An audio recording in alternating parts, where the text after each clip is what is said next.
I was in Ukraine just a couple of months ago. No one there thought that a war would really happen. This is all threats, political posturing, and politicians will somehow figure it out. Well, I guess they did not figure it out. After World War II, the entire world was shocked by the devastation and the bloodshed the war brought. It seemed like no one would ever want to fight wars again.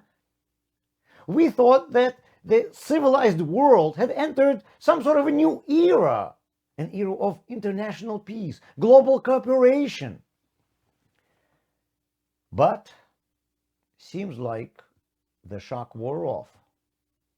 This era lasted less than one generation. Some of the people sitting in bomb shelters in Ukraine today remember sitting in bomb shelters during the bombardments of World War II.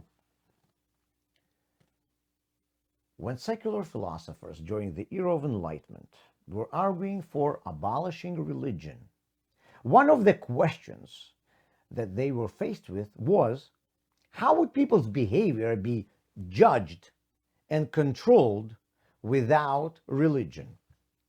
Religion teaches what is right, what is wrong. Religion says that people will be rewarded or punished for their deeds.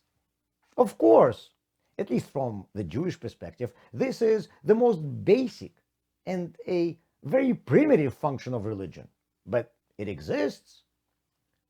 So how will a world without religion know what is right and what is wrong? Why should a person who does not believe in a higher power behave properly? Out of fear of police? What if policemen aren't around? This is when the concept of universal morality was created.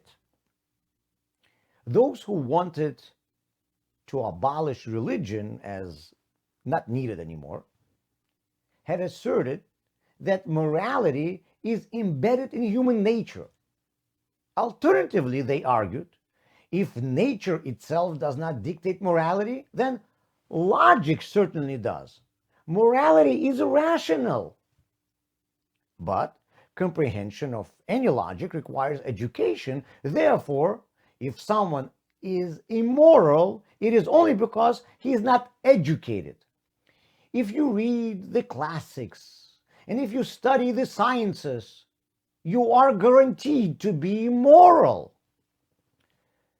Well, World War II was started by the most educated country in the world, Germany, a nation of great philosophers and scientists. The most educated people were actively supporting Nazism. Education did not help them become moral. The dogma of morality being logical was killed by Hitler along with tens of millions of his victims. But after World War II, people had such an aversion to war that everyone began believing even stronger in the second half of the secular postulates, that people by their nature want only peace and justice. And today we see a war in Europe again. In order to salvage their ideology, secular thinkers call aggressors crazy. A mentally healthy person would never start a war. Well, I heard that a mentally healthy person would never become a politician.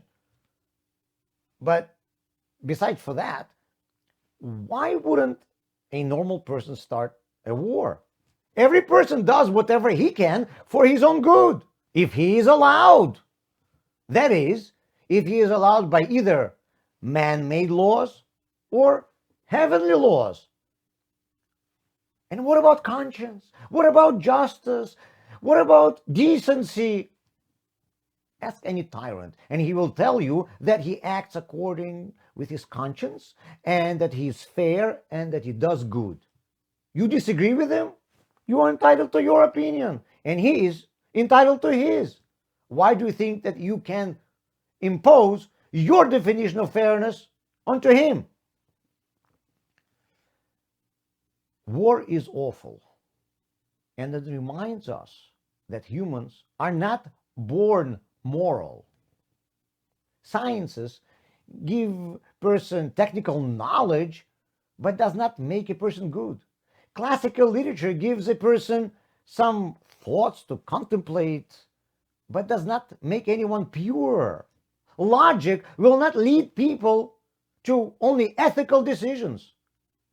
Logic can be also cruel and inhumane. Our rationale can be used for anything we want, including the most despicable actions. Humanity needs more than arts and sciences. Abolishing religion is a bit premature.